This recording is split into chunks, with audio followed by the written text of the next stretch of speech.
Sir ఇక్కడ ఇప్పుడు Congress government GO number 46 బాధితుడిని సార్ నేను. ఇప్పుడు మన కాంగ్రెస్ గవర్నమెంట్ ఏంటంటే దాదాపు 19,000 పోలీస్ వేకెన్సీస్ ఉంటే ఓన్లీ ఇంకొక 1 వీక్లో మనకి 5,000తోనే నోటిఫికేషన్ ఇవ్వడానికి రెడీగా ఉంది సార్. నేను మేము డీజీపీ ఆఫీస్కి వెళ్ళి రిప్రజెంటేషన్ కూడా ఇచ్చినాము సార్. గ్రామీణ ప్రాంత విద్యార్థులకు ఎస్సీ ఎస్టీ బీసీ వాళ్ళకి అన్యాయం జరుగుతుంది సార్. ఎవ్రీ డిస్టిక్కి అందులో 5,000తో నోటిఫికేషన్ వస్తే సగం పోస్టులు హైదరాబాద్కి పోతాయండి.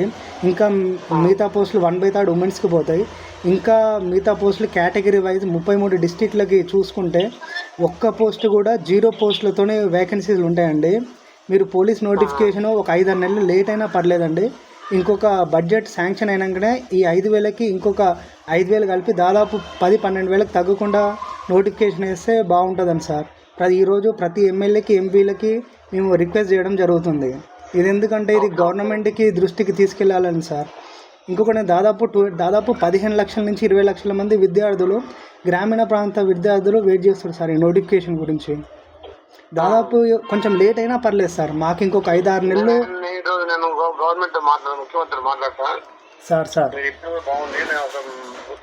సార్ ప్లీజ్ సార్ ఇది ఒక్కటే రిక్వెస్ట్ సార్. ఎందుకంటే 2.5 సంవత్సరాల నుంచి మార్పు కోరుకున్నాం సార్. మా అమ్మమ్మల్ని తాతయ్యని కాళ్ళు మొక్కి మేము ఓట్లు వేయించినాము.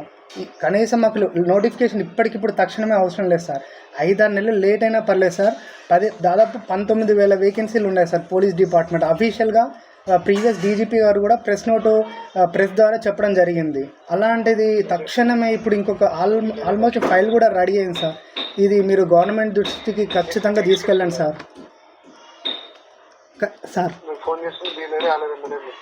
సార్ ఇది ఒక్కటి చెప్పండి సార్. డిలే అయినా పర్లేదు సార్, కానీ మాకు ఒక 15,000 వేకెన్సీలతోనే రావాలి సార్ నోటిఫికేషను.